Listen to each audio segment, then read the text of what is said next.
The Ego and the ID. Book by Sigmund Freud. Detailed summary. Chapter 1.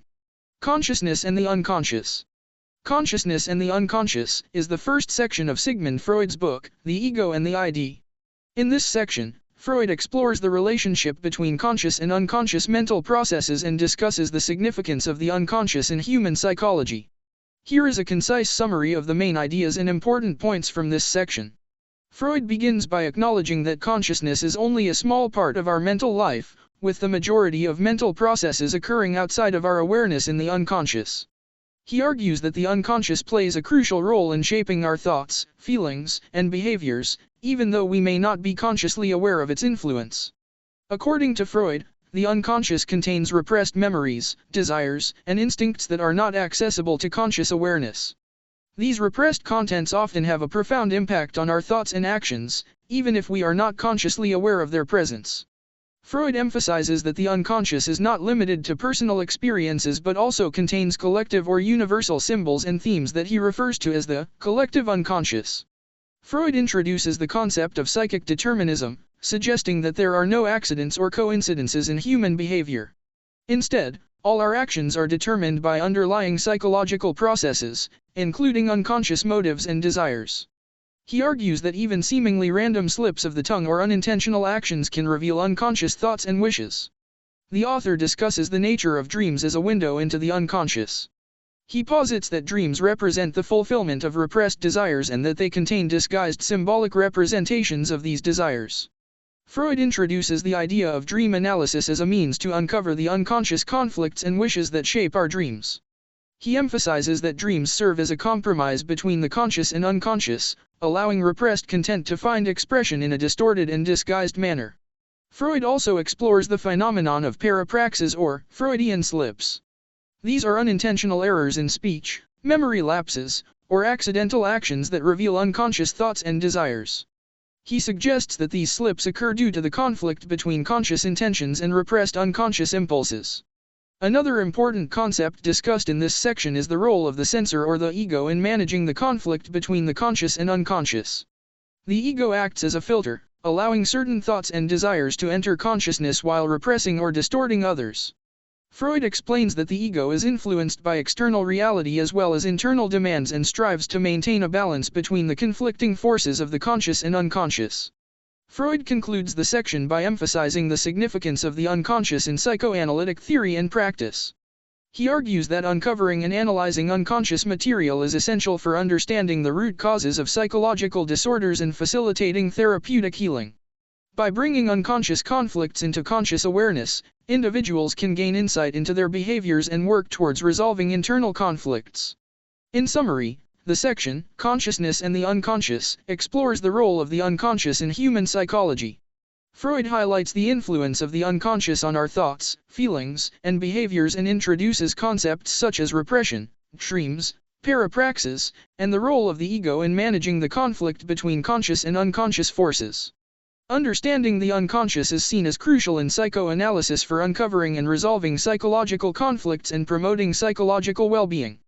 Chapter 2. The Ego and the Superego. I apologize for the confusion, but the section, The Ego and the Superego, is not part of Sigmund Freud's book, The Ego and the ID.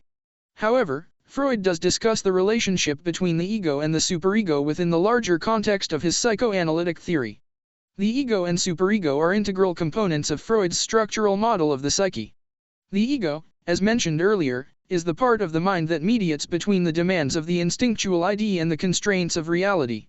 It operates on the reality principle and seeks to find realistic and socially acceptable ways to gratify the ID's desires.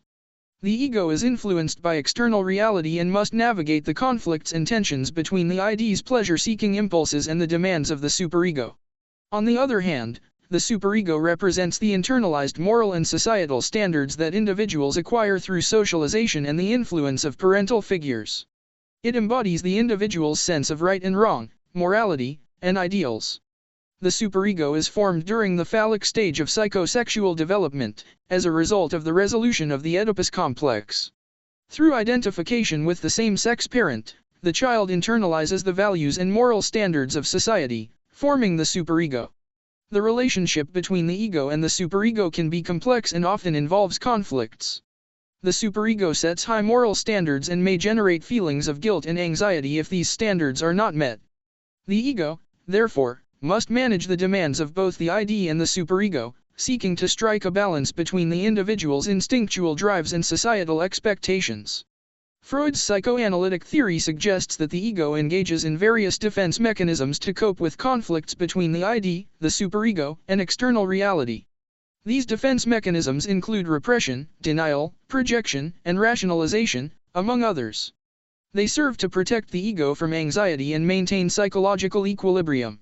While the ego and the superego is not a specific section in Freud's book, The Ego and the ID, the concepts of the ego, the superego, and their relationship are fundamental aspects of his psychoanalytic theory. Understanding the dynamics between these two components provides insight into the internal conflicts individuals face as they navigate between their instinctual desires and societal demands. Chapter 3. The Dissolution of the Oedipus Complex. The dissolution of the Oedipus complex is a section within Sigmund Freud's psychoanalytic work, The Ego and the ID. In this section, Freud explores the process through which the Oedipus complex, a central concept in psychoanalysis, resolves and transforms as children develop. Here is a concise summary of the main ideas and important points from this section. Freud begins by reviewing the Oedipus complex, which he describes as a universal psychosexual development phase occurring during early childhood. According to Freud, children experience unconscious sexual desires and rivalries toward their opposite sex parent and harbor hostile feelings toward the same sex parent. This complex is named after the Greek myth of Oedipus, who unknowingly kills his father and marries his mother. Freud proposes that the resolution of the Oedipus complex is a crucial stage in psychosexual development and plays a significant role in the formation of the superego, the internalized moral and societal values. The resolution involves the child renouncing their sexual desires for the opposite sex parent and identifying with the same sex parent, adopting their values and moral standards. Freud suggests that the dissolution of the Oedipus complex occurs as a result of several factors. First, the child experiences the fear of castration, which Freud refers to as castration anxiety. This anxiety arises from the child's realization that their sexual desires for the opposite sex parent are forbidden by societal norms and are in conflict with the superego's moral standards. Castration anxiety serves as a deterrent, compelling the child to repress their sexual desires and redirect their libidinal energy towards more socially acceptable outlets. Second, the child internalizes the values and moral standards of the same-sex parent through identification. By identifying with the same-sex parent, the child incorporates their qualities, beliefs, and behaviors into their developing ego and superego. This identification helps the child internalize societal norms and integrate the gender role expectations of their culture. Freud discusses the role of the father in resolving the Oedipus complex, noting that the father's presence and authority play a crucial role in curbing the child's incestuous desires and redirecting them towards more appropriate objects. The father represents the external threat that prevents the child from fulfilling their Oedipal desires, and the child perceives him as a rival for the mother's attention and affection. The author emphasizes that the dissolution of the Oedipus complex is not an abrupt process but occurs gradually over time. As the child's development progresses, their libidinal energy becomes invested in more socially acceptable activities, such as forming friendships and engaging in age-appropriate interests. Freud also discusses the implications of unresolved or incomplete resolution of the Oedipus complex. He suggests that individuals who struggle to resolve their Oedipal conflicts may experience difficulties in their adult relationships and exhibit symptoms of neurosis. Unresolved conflicts can lead to unconscious conflicts, guilt, and anxiety, which may manifest in various psychological symptoms and behavioral patterns. In summary, the dissolution of the Oedipus complex explores the process through which the Oedipus complex is resolved and transformed during psychosexual development. Freud discusses the role of castration anxiety, identification, and the influence of the father in this process. The resolution of the Oedipus complex is seen as crucial for the formation of the superego and the internalization of societal values. Understanding the resolution of the Oedipus complex provides insight into the complexities of childhood psychosexual development and its impact on adult psychological functioning. Chapter 4. The Transformation of Puberty. I apologize for the confusion. But, the transformation of puberty is not a specific section within Sigmund Freud's book, The Ego and the ID. However, Freud did extensively discuss the topic of puberty and its significance within the broader context of psychoanalytic theory. Puberty represents a crucial phase of sexual development, and Freud's ideas about this period can be found throughout his works. During puberty, there is a surge of sexual energy and the emergence of secondary sexual characteristics. Freud believed that this stage of development brings about significant changes in the individual's psychosexual development and psychological makeup. Freud emphasized the concept of adolescent turbulence, or storm and stress during puberty, which refers to the emotional upheaval and conflicts that adolescents experience. He believed that this turmoil stems from the clash between the sexual desires of the ID and the societal expectations represented by the superego. The ego, caught in the middle, must navigate these conflicting forces while striving for a balance between instinctual drives and societal demands. One of the key themes Freud explored in relation to puberty was the transformation of sexual energy and the redirection of libido. He described the shifting focus of sexual energy from the primary objects of childhood, such as the parent of the opposite sex in the Oedipal complex, to more appropriate objects outside of the family. This redirection of libido allows for the development of mature romantic and sexual relationships. Freud also discussed the concept of sublimation, which is the channeling of sexual or aggressive impulses into socially acceptable outlets. During puberty, sublimation becomes an important mechanism for individuals to redirect their sexual energy towards productive and socially beneficial activities, such as artistic pursuits or intellectual endeavors. Additionally, Freud highlighted the challenges and conflicts that arise during puberty related to identity formation and the establishment of one's sexual orientation. He proposed that individuals may experience anxiety, confusion, and questioning as they navigate the complexities of their emerging sexual identity. While there isn't a specific section dedicated to the transformation of puberty in The Ego and the ID, Freud's writings provide valuable insights into the psychological dynamics and challenges faced by individuals during this significant developmental period.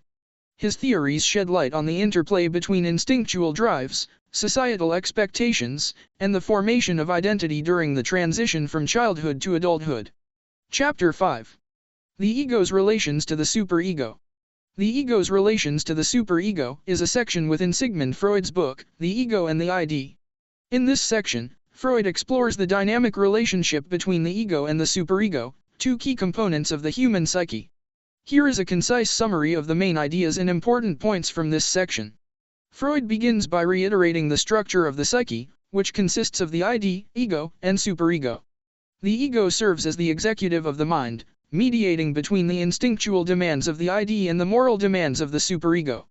The superego represents the internalized moral and societal standards acquired through socialization. Freud highlights the essential role of the ego in managing the conflicting demands of the ID and the superego. The ego seeks to find a balance between the instinctual drives of the ID and the moral constraints of the superego while considering the realities of the external world. It operates based on the reality principle, striving to satisfy the ID's desires in ways that are socially acceptable and realistic. The author emphasizes that the ego's relationship with the superego is characterized by tension and conflict. The superego represents the internalized authority figures, such as parents and society, and enforces moral standards and ideals. It sets high expectations and can generate feelings of guilt or anxiety when these standards are not met. Freud explores how the development of the superego is influenced by the resolution of the Oedipus complex during childhood. Through the identification with the same-sex parent, the child internalizes the values, beliefs, and moral standards of that parent, forming the superego. The superego then acts as an internal moral compass, influencing the ego's decisions and judgments. The author discusses the formation of the ideal ego, which represents the ego's own aspirations and desires for perfection. The ideal ego sets the standards for personal achievements and behaviors that the individual strives to meet. Freud suggests that the ideal ego is an internalized image of the parental figures and plays a role in self-evaluation and self-criticism. Freud acknowledges that the ego's relationship with the superego can be conflict-ridden. The ego may experience internal conflicts between the demands of the superego and the instinctual desires of the ID. These conflicts can lead to feelings of guilt, anxiety, or internal struggles within the individual. The author also notes that the ego can employ defense mechanisms to cope with the demands of the superego. Defense mechanisms, such as repression, denial, and rationalization, help the ego protect itself from overwhelming guilt or anxiety by distorting or repressing certain thoughts or impulses. Freud emphasizes the importance of achieving a healthy balance between the ego, id, and superego. A well-functioning ego can effectively manage the conflicting demands and find appropriate ways to satisfy the id's desires while adhering to the superego's moral standards. The process of psychoanalysis aims to help individuals develop a more harmonious relationship between these psychic structures. In summary, the ego's relations to the superego explores the complex interplay between the ego and the superego. Freud highlights the ego's role in mediating between the id and the superego, striving to find a balance between instinctual drives and societal expectations. The section discusses the tensions and conflicts that arise in this relationship, the formation of the superego through the resolution of the Oedipus complex, and the influence of the ideal ego. Understanding the dynamics between the ego and the superego provides insights into the internal struggles individuals face as they navigate between their personal desires and societal demands. Chapter 6. The Beginning of Object Love. The Beginning of Object Love is a section within Sigmund Freud's book, The Ego and the ID. In this section, Freud explores the concept of object love, which refers to the development of emotional attachments and the formation of relationships with others. Here is a concise summary of the main ideas and important points from this section. Freud begins by emphasizing that human beings have an inherent need for emotional connections and relationships with others. He introduces the concept of object love, which he sees as a fundamental aspect of human psychological development. According to Freud, object love originates in the earliest stages of life. In the beginning, the infant's primary object of love is the mother or primary caregiver, who provides nurturing, care, and satisfaction of basic needs. The mother becomes the first significant object for the infant, and the relationship with her serves as the prototype for future object relationships. Freud explains that object love evolves from the original narcissistic love experienced by the infant, where the infant's love is directed toward themselves. As the infant develops, their love and attachment expand to include other individuals and objects outside of themselves.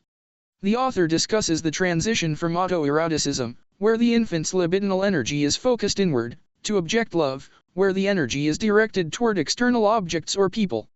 This transition involves the displacement of the libido from the infant's own body onto external objects.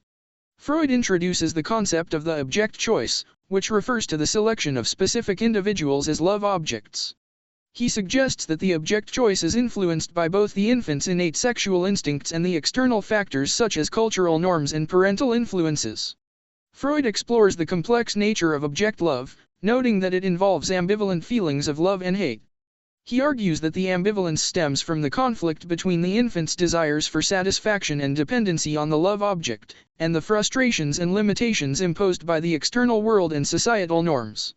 The author emphasizes that object love is not limited to sexual or romantic relationships but encompasses all types of emotional attachments. He discusses the significance of object love in various contexts, including friendships, family relationships, and even inanimate objects to which individuals develop emotional connections. Freud also discusses the impact of object love on the development of the ego and the formation of the individual's sense of self. Through object love, individuals establish a sense of identity and experience feelings of belonging and connection. Object love contributes to the development of the ego's capacity for empathy, compassion, and the ability to form lasting relationships.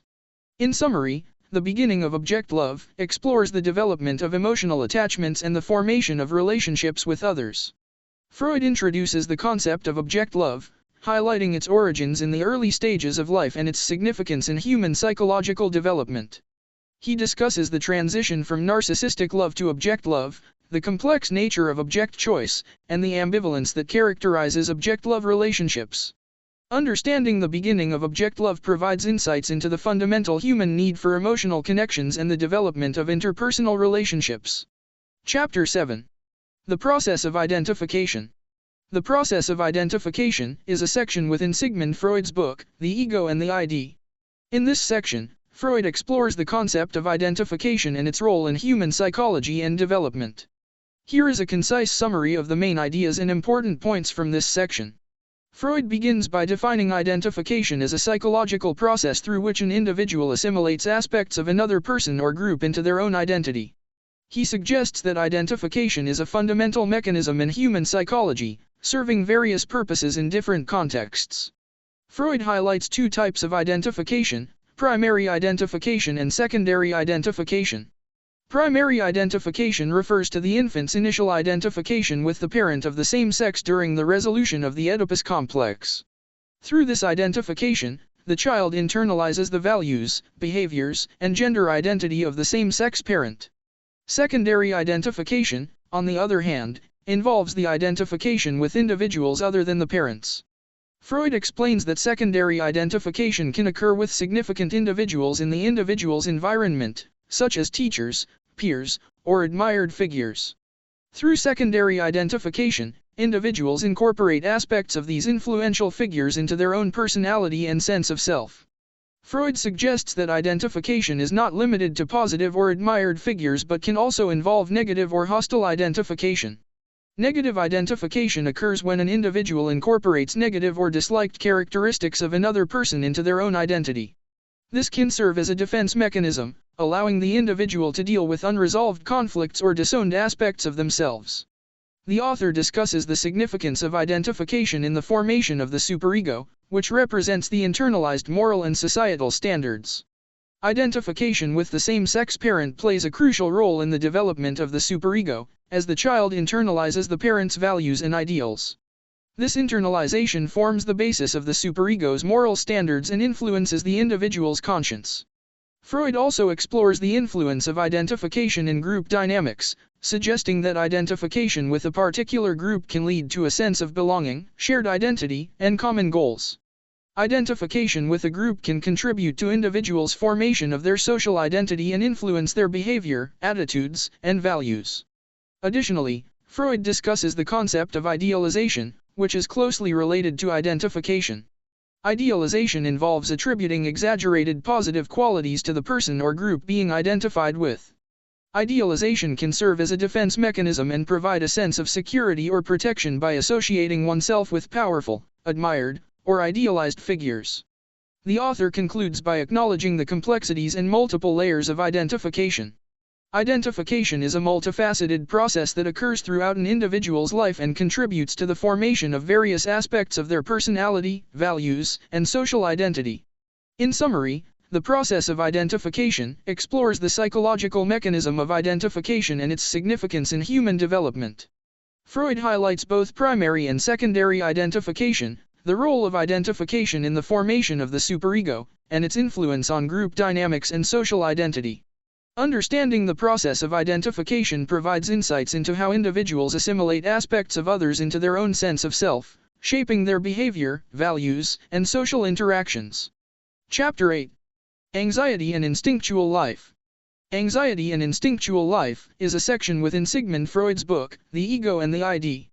In this section, Freud explores the relationship between anxiety and the instinctual drives that shape human behavior. Here is a concise summary of the main ideas and important points from this section. Freud begins by acknowledging that anxiety is an integral part of human existence and plays a significant role in the functioning of the mind. He suggests that anxiety arises from conflicts between the instinctual drives of the ID and the constraints imposed by the ego and superego. Freud explains that anxiety can be triggered by both external threats and internal conflicts. External threats, such as danger or loss, can lead to realistic anxiety. However, internal conflicts between instinctual desires and moral standards can generate neurotic anxiety, which is out of proportion to the actual threat. The author highlights the role of the ego in managing anxiety. The ego acts as a mediator between the instinctual drives of the ID and the moral demands of the superego. It employs various defense mechanisms, such as repression, denial, and displacement, to protect the individual from overwhelming anxiety. However, if the ego's defense mechanisms are ineffective, anxiety can manifest in symptoms and psychological distress. Freud distinguishes between objective anxiety and subjective anxiety. Objective anxiety refers to the response to real external threats and is related to the fear of actual danger. Subjective anxiety, on the other hand, is anxiety that arises from internal conflicts and unconscious fears. It is often accompanied by a sense of apprehension or dread without a clear external cause. Freud explores the relationship between anxiety and the instinctual drives, emphasizing that anxiety can arise from the clash between the demands of the life instincts, eros, and the death instincts, thanatos. The life instincts drive individuals towards self-preservation, pleasure, and the preservation of the species. The death instincts, however, involve destructive and aggressive tendencies that can lead to self-destructive behaviors and hostility towards others. The author suggests that anxiety is closely linked to repression, as repressed desires and conflicts can give rise to unconscious fears and anxieties.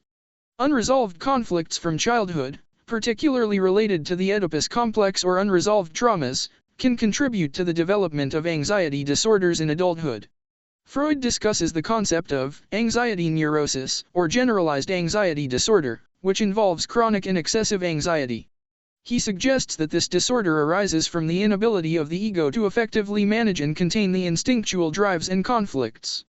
In summary, Anxiety, an Instinctual Life, explores the relationship between anxiety and the instinctual drives that shape human behavior. Freud highlights the role of the ego in managing anxiety through defense mechanisms. He discusses the distinction between objective and subjective anxiety and examines how anxiety can arise from conflicts between the life instincts and death instincts. Understanding the dynamics of anxiety and its connection to the instinctual drives provides insights into the complex interplay between the conscious and unconscious aspects of human psychology. Chapter 9.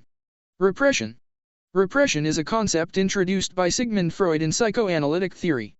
It refers to the psychological defense mechanism through which individuals unconsciously block or push away distressing or threatening thoughts, memories, or desires from conscious awareness.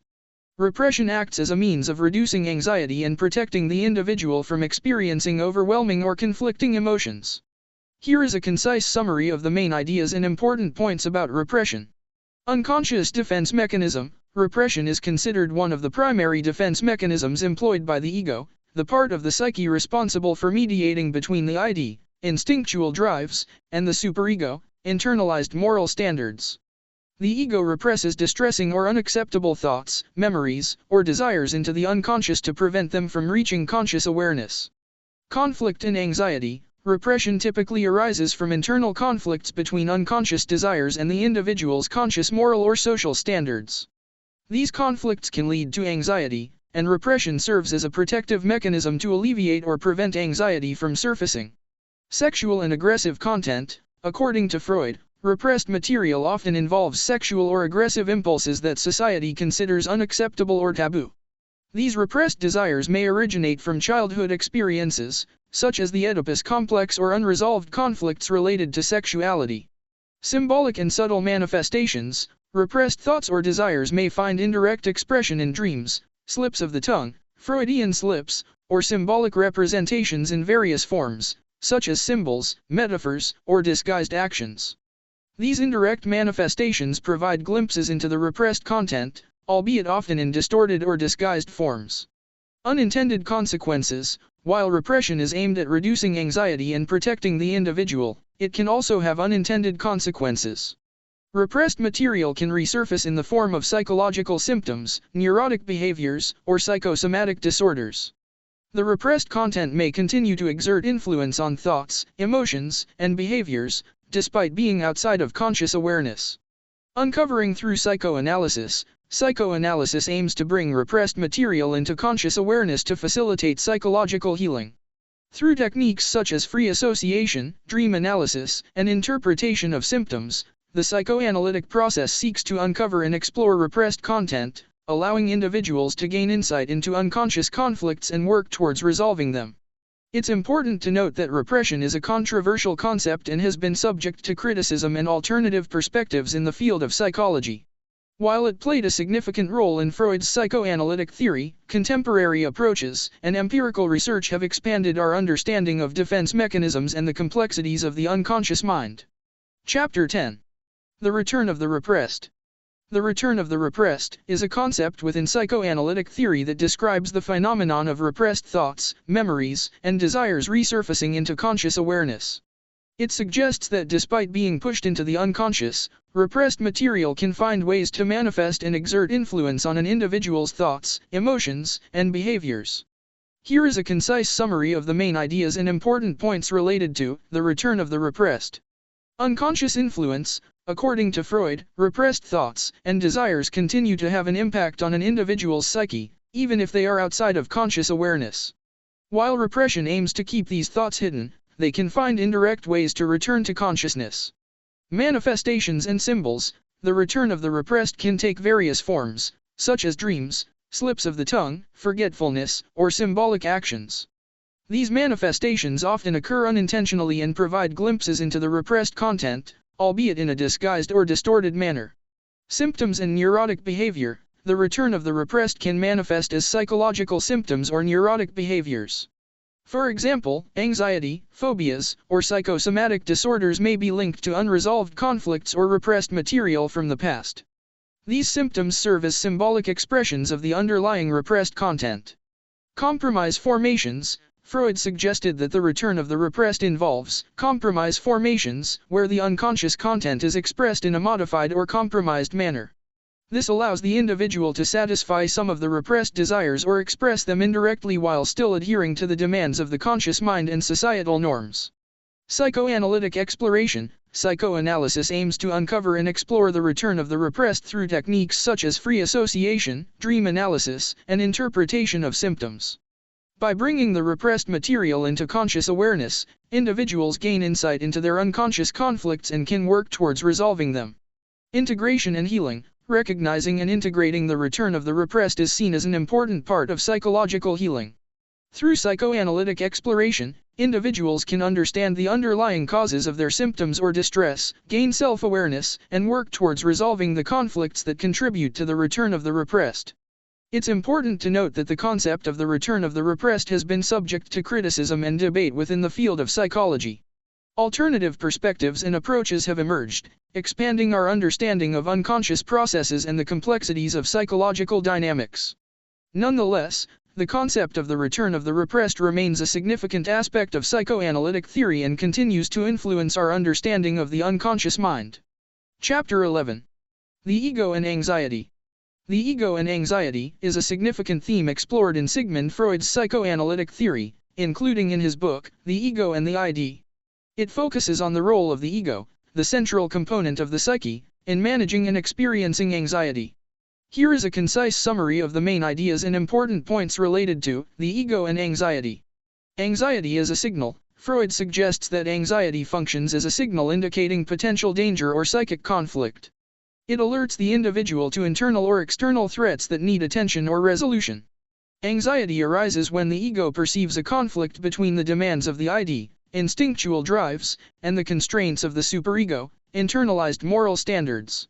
Reality anxiety. Freud describes reality anxiety as the fear of real external dangers. It stems from the ego's perception of a genuine threat to survival or well-being.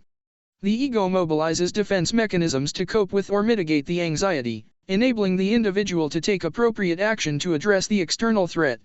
Neurotic anxiety. Neurotic anxiety, in contrast to reality anxiety, is disproportionate to the actual external threat. It arises from internal conflicts within the individual's psyche. Conflicts between the ID's instinctual desires and the superego's moral demands can generate neurotic anxiety. The ego must find ways to manage these conflicts to alleviate anxiety and maintain psychological equilibrium. Defense mechanisms. The ego employs defense mechanisms to cope with anxiety and protect the individual from experiencing overwhelming or conflicting emotions. Defense mechanisms, such as repression, denial, projection, or rationalization, operate unconsciously to distort or repress distressing thoughts, memories, or desires. These mechanisms help maintain a sense of psychological stability and reduce anxiety. Signal anxiety and anxiety disorders. Freud introduces the concept of signal anxiety, which is an internal warning sign that alerts the ego to the potential emergence of repressed material or conflicts. Signal anxiety acts as a defense mechanism, motivating the individual to employ further defenses to prevent the repressed content from reaching conscious awareness. In some cases, persistent or excessive anxiety can lead to anxiety disorders, characterized by prolonged and intense anxiety that significantly impairs functioning. Psychoanalysis and anxiety. Psychoanalysis aims to explore and understand the underlying conflicts and repressed material contributing to anxiety. By bringing the repressed content into conscious awareness, psychoanalysis provides individuals with insight into the root causes of their anxiety and helps them work towards resolving the conflicts that generate anxiety. In summary, The Ego and Anxiety explores the role of the ego in managing anxiety and the ways in which anxiety manifests in different contexts. It examines the distinction between reality anxiety and neurotic anxiety, the employment of defense mechanisms by the ego, and the significance of anxiety in psychoanalysis. Understanding the interplay between the ego and anxiety provides insights into the complexities of human psychology and the mechanisms individuals employ to cope with internal and external stressors. Chapter 12. Inhibitions, Symptoms, and Anxiety. Inhibitions, Symptoms, and Anxiety is a section within Sigmund Freud's book, The Ego and the ID. In this section, Freud explores the relationship between inhibitions, symptoms, and anxiety, shedding light on the ways in which psychological conflicts manifest and impact an individual's mental well-being. Here is a concise summary of the main ideas and important points related to this section. Inhibitions. Freud defines inhibitions as psychological restrictions or limitations placed upon an individual's thoughts, emotions, behaviors, or desires. Inhibitions can stem from internal conflicts between unconscious desires or instincts and conscious moral or societal norms. These conflicts create barriers that inhibit the free expression of certain impulses or feelings. Symptoms, in the context of psychoanalysis, refer to physical or psychological manifestations of underlying conflicts or repressed material. Freud suggests that symptoms develop as a compromise between the individual's unconscious desires and the defense mechanisms employed by the ego. Symptoms serve as symbolic expressions of repressed content and can provide insight into the underlying conflicts. Anxiety. Freud considers anxiety as a central factor in the development and maintenance of inhibitions and symptoms. Anxiety arises from the ego's perception of internal or external threats. It is the result of conflicts between the ID's instinctual drives, the superego's moral demands, and the constraints imposed by external reality. Anxiety can lead to the activation of defense mechanisms and the formation of symptoms as a means of managing or reducing anxiety. Relationship between inhibitions, symptoms, and anxiety. Freud suggests that inhibitions, symptoms, and anxiety are interconnected and interdependent. Inhibitions arise from conflicts between unconscious desires and conscious restrictions, contributing to the development of symptoms. Symptoms, in turn, serve as a compromise formation to alleviate anxiety by expressing repressed material indirectly. The presence of symptoms indicates the ongoing conflicts and unresolved tensions within an individual's psyche. Unconscious conflict in psychoanalysis. Freud believed that the exploration of unconscious conflicts is crucial for understanding and resolving inhibitions, symptoms, and anxiety. Through psychoanalysis, individuals gain insight into the repressed content, unconscious desires, and the conflicts that underlie inhibitions and symptoms. By bringing these conflicts into conscious awareness, psychoanalysis aims to alleviate anxiety and facilitate psychological healing.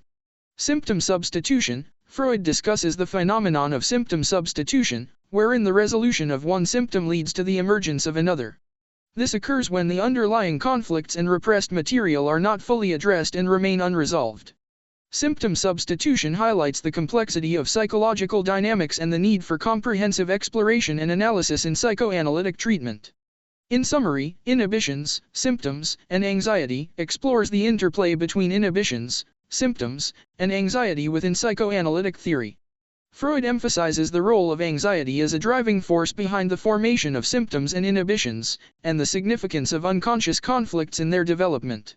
Understanding these dynamics provides insight into the complexities of human psychology and the ways in which psychological conflicts manifest in inhibitions, symptoms, and anxiety. Chapter 13. The Unconscious. The concept of the unconscious is a central aspect of Sigmund Freud's psychoanalytic theory and is explored extensively in his works, including in The Ego and the ID. The unconscious refers to the part of the mind that contains thoughts, memories, desires, and impulses that are outside of conscious awareness but still have an influence on behavior and mental processes.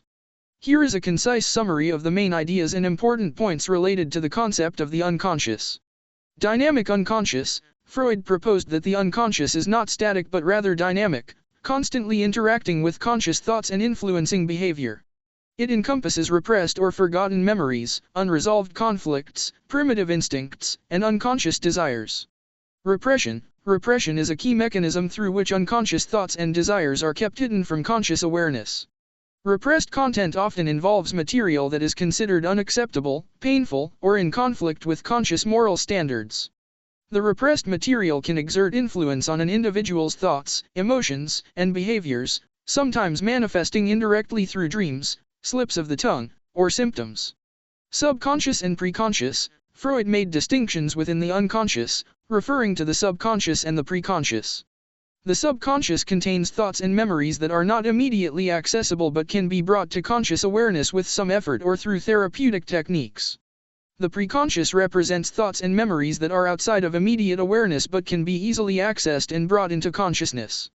Dreams. Freud considered dreams as a window into the unconscious. He believed that dreams provide a disguised and symbolic expression of unconscious desires, conflicts, and repressed material. Through dream analysis, the unconscious content can be uncovered and interpreted, shedding light on an individual's psychological conflicts and inner workings. Defense mechanisms. Unconscious processes play a significant role in the functioning of defense mechanisms. Defense mechanisms are unconscious strategies employed by the ego to protect against anxiety or distressing thoughts and emotions. Examples of defense mechanisms include repression, denial, projection, and displacement. These mechanisms help individuals cope with conflicts and maintain psychological equilibrium, but they can also create barriers to self-awareness and hinder personal growth. Unconscious motivation. Freud proposed that unconscious desires and impulses, often driven by instinctual and sexual energies, libido, motivate human behavior. These unconscious motivations can influence actions, choices, and relationships, sometimes conflicting with conscious intentions and goals. Psychoanalysis. The therapeutic approach of psychoanalysis is centered around the exploration and interpretation of the unconscious. Through techniques such as free association, dream analysis, and analysis of transference, psychoanalysis aims to bring repressed material and unconscious conflicts into conscious awareness. The goal is to gain insight into underlying psychological processes, resolve conflicts, and alleviate symptoms. In summary, the concept of the unconscious is fundamental to Freud's psychoanalytic theory. It represents the hidden realm of thoughts, memories, desires, and impulses that influence behavior and mental processes. Understanding the unconscious provides insights into the complexities of human psychology, the role of repression and defense mechanisms, and the significance of unconscious motivations and conflicts in shaping thoughts, emotions, and behaviors. Chapter 14. The Ego and the ID. The Ego and the ID is a seminal work by Sigmund Freud that delves into the structural components of the human psyche and their interactions. The book primarily focuses on the ego, the ID, and the superego, and explores how these elements shape human behavior, personality, and mental processes. Here is a concise summary of the main ideas and important points related to the ego and the ID. The structural model of the mind. Freud proposes a structural model of the mind consisting of three entities: the ID, the ego, and the superego. The ID represents the primal, unconscious part of the psyche driven by instinctual urges and the pleasure principle. The ego develops from the ID and operates on the reality principle, mediating between the ID's desires and external reality. The superego represents the internalized moral standards and values of society, acting as a conscience. Conflict and resolution. Freud emphasizes that conflicts between the ID, ego, and superego lie at the core of human psychological dynamics. These conflicts arise from the tension between instinctual desires, societal expectations, and the constraints of reality. The ego's role is to manage these conflicts and strike a balance between the ID's demands and the superego's moral standards. Defense mechanisms. The ego employs defense mechanisms to protect against anxiety and maintain psychological equilibrium. Defense mechanisms, such as repression, denial, projection, and sublimation, operate unconsciously to distort or repress distressing thoughts, feelings, or memories. They serve as strategies for coping with internal and external conflicts. Repetition compulsion. Freud introduces the concept of repetition compulsion, wherein individuals unconsciously repeat certain patterns or behaviors. He suggests that repetition compulsion is driven by unconscious desires, unresolved conflicts, or past traumatic experiences. Through repetition, individuals attempt to master or gain control over these unresolved issues. Psychosexual development. Freud's theory of psychosexual development is briefly touched upon in The Ego and the ID. He proposes that individuals pass through different psychosexual stages: oral, anal, phallic, latency, and genital, each characterized by a focus on specific erogenous zones. Unresolved conflicts during these stages can lead to fixation or regression, influencing adult personality and behavior. Unconscious processes. Freud emphasizes the significance of the unconscious mind in shaping human thoughts, emotions, and behaviors. He highlights the role of unconscious processes, such as repression, in influencing conscious experience. Freud believes that exploring the unconscious through techniques like dream analysis and free association can reveal underlying conflicts and foster psychological healing. Limitations of the ego. Freud acknowledges that the ego's capabilities have limitations. While it strives to maintain equilibrium and manage conflicts, it can be overwhelmed by external stressors, internal conflicts, or unresolved traumas. This can result in psychological symptoms, neurotic behaviors, or even the breakdown of mental functioning. In summary, the ego and the id explores the structural components of the psyche and their interactions. Freud delves into the role of the ego, id, and superego, and how conflicts between these elements shape human behavior and mental processes. The book provides insights into defense mechanisms, psychosexual development, the influence of the unconscious, and the limitations of the ego. Understanding these concepts helps elucidate the complexities of human psychology and the interplay between conscious and unconscious processes. Chapter 16. Fetishism. Fetishism, in the context of psychoanalysis, refers to a sexual preference or fixation on a specific object, body part, or non-genital stimulation as a means of achieving sexual gratification. It is considered a paraphilic disorder and has been extensively explored by Sigmund Freud and subsequent psychoanalytic theorists. Here is a concise summary of the main ideas and important points related to fetishism. Object fetishism. Fetishism involves the displacement of sexual desire from the primary erogenous zones to an inanimate object or non-sexual body part. The fetish object or body part becomes a necessary or preferred stimulus for sexual arousal and gratification. The fetishistic object is endowed with sexual significance and becomes a crucial component of sexual fantasies or activities. Symbolic significance. According to Freud, fetish objects acquire their sexual significance through symbolic associations. They represent unconscious desires, conflicts, or unresolved issues from childhood. The fetish serves as a defense mechanism that allows individuals to manage anxiety or conflicts related to their sexual desires or impulses. Origin in early development. Freud proposed that fetishism can originate during the phallic stage of psychosexual development. During this stage, children experience the Oedipus complex, where they develop sexual desires for the opposite sex parent and experience castration anxiety. Fetishism may arise as a means of resolving castration anxiety by displacing sexual interest onto an object or body part that symbolically compensates for the perceived loss. Objectification and disavowal. Fetishism involves a process of objectification, where the fetish object becomes detached from its original context or function and assumes sexual significance. At the same time, fetishism often involves disavowal, where individuals simultaneously recognize the fetish object's non-sexual nature while maintaining its sexual significance for their own gratification. Fetishistic disorders. While fetishism is a relatively common sexual preference, it becomes a disorder when it causes distress or impairment in daily functioning, or when it involves non-consenting individuals or illegal activities. In such cases, psychotherapy or other forms of treatment may be appropriate to address the distress and help individuals explore the underlying psychological conflicts. Contemporary perspectives. Contemporary psychoanalytic perspectives on fetishism have expanded beyond Freud's original theories. Some theorists emphasize the role of early object relations and interpersonal dynamics in the development of fetishistic preferences. Others explore the cultural and social dimensions of fetishism, highlighting how cultural norms and representations shape individual desires and preferences. It's important to note that fetishism is a complex and multifaceted phenomenon, and perspectives on it may vary among different theoretical frameworks. Psychoanalytic theories provide one lens through which to understand the psychological dynamics of fetishism, but other perspectives, such as behavioral or cognitive approaches, may offer alternative explanations and treatment approaches. Chapter 17. The loss of reality in neurosis and psychosis. The loss of reality in neurosis and psychosis is a topic explored within psychoanalytic theory, particularly by Sigmund Freud and his followers. It examines the ways in which individuals with neurosis and psychosis may experience a distortion or loss of contact with reality.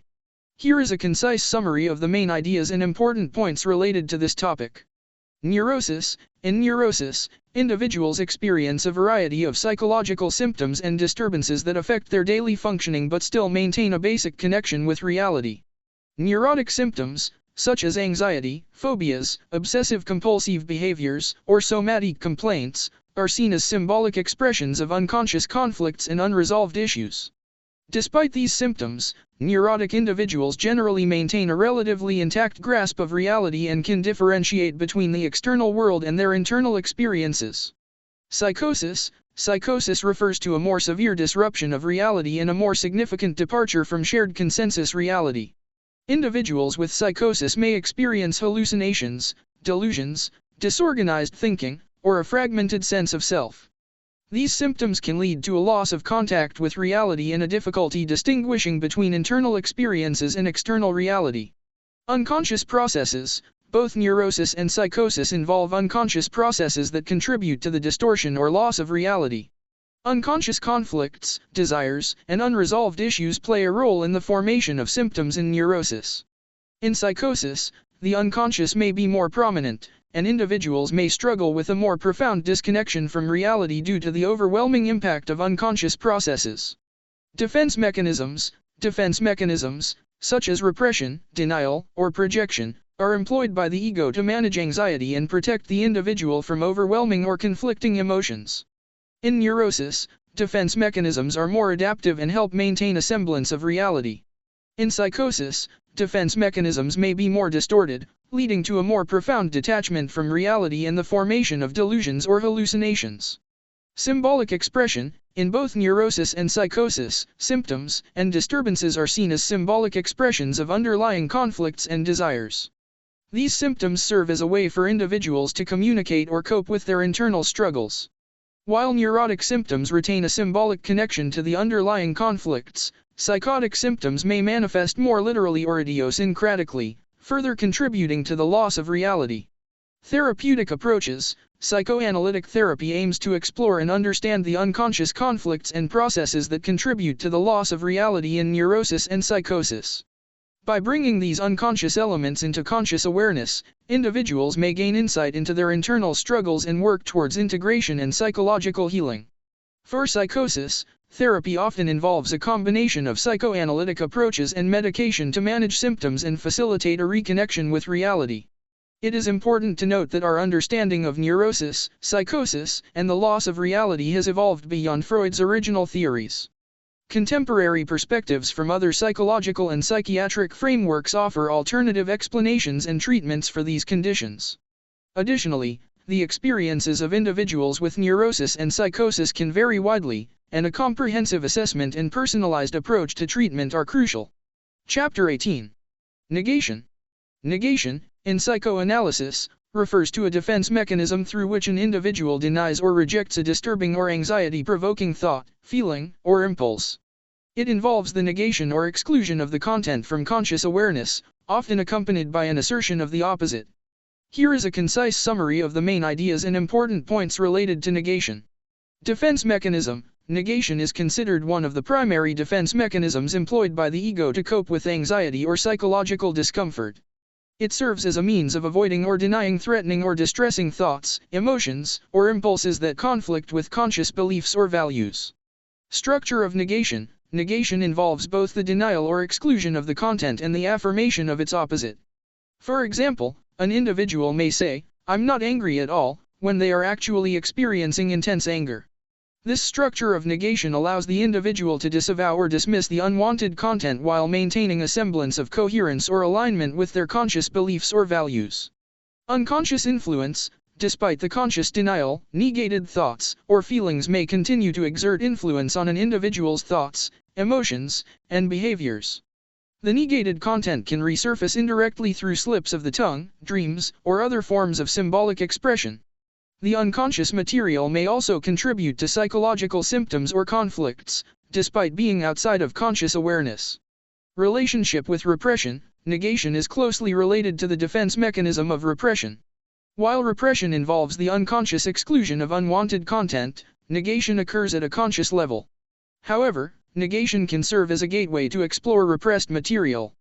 By acknowledging and examining the negated content, individuals may uncover deeper unconscious conflicts or desires that contribute to psychological distress. Therapeutic implications. In psychoanalysis, the exploration of negation can be a valuable avenue for understanding and working through unconscious conflicts and resistance. By bringing negated thoughts or feelings into conscious awareness, individuals can gain insight into their underlying anxieties, conflicts, or unresolved issues. This process contributes to self-awareness, personal growth, and psychological healing. Philosophical and linguistic perspectives. Negation is not limited to the realm of psychoanalysis but has also been explored in philosophy and linguistics. Philosophers have examined negation as a fundamental aspect of logical reasoning and language. Linguists study negation as a linguistic function used for expressing negated statements or negating propositions. In summary, negation is a defense mechanism used by the ego to deny or exclude disturbing thoughts, feelings, or impulses.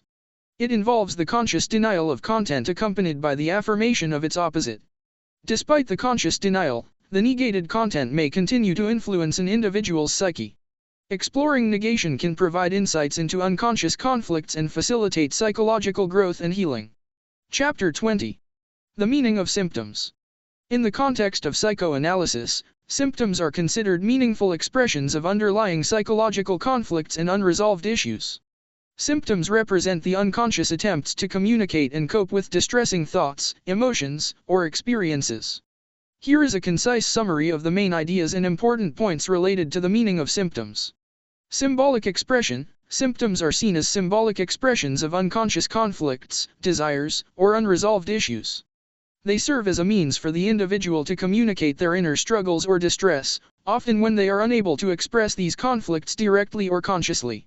Unconscious content. Symptoms originate from unconscious processes and material. They reflect repressed thoughts, emotions, or memories that are too distressing or threatening to be consciously acknowledged. The content of symptoms is often related to past experiences, unresolved conflicts, or unmet psychological needs. Defense mechanisms. Symptoms can be considered a manifestation of defense mechanisms employed by the ego. Defense mechanisms, such as repression, displacement, or projection, operate unconsciously to protect the individual from overwhelming or conflicting emotions. Symptoms may represent a compromise formation between the unconscious desires or conflicts and the ego's attempts to manage them. Substitution and displacement. Symptoms often involve the substitution or displacement of psychological distress. Instead of directly experiencing or expressing underlying conflicts, individuals may experience physical symptoms, phobias, obsessions, or other psychological manifestations. These substitutes allow the individual to express and cope with distress in a more tolerable or acceptable form. Meaningful context. Symptoms can be understood within the context of an individual's unique life history, personality dynamics, and unconscious processes. The meaning of symptoms is subjective and can vary from person to person. Exploring the personal context and individual associations attached to symptoms is crucial for understanding their underlying significance. Therapeutic exploration. Psychoanalysis and other forms of psychotherapy aim to uncover and explore the meaning of symptoms. By analyzing the content, context, and associations related to symptoms, individuals can gain insight into the underlying conflicts, desires, or unresolved issues. This process facilitates self-awareness, emotional integration, and psychological healing. Secondary gain. Symptoms may also serve secondary gains, meaning they provide certain benefits or fulfill unconscious needs. For example, symptoms may garner attention, allow individuals to avoid responsibility, or serve as a means of maintaining relationships. Exploring the secondary gains of symptoms can provide further understanding of their function and perpetuation. It's important to note that symptoms can have multiple layers of meaning and interpretation. Their significance is often subjective and requires careful exploration within the therapeutic context. The meaning of symptoms can vary depending on the individual's unique experiences, cultural background, and personal associations.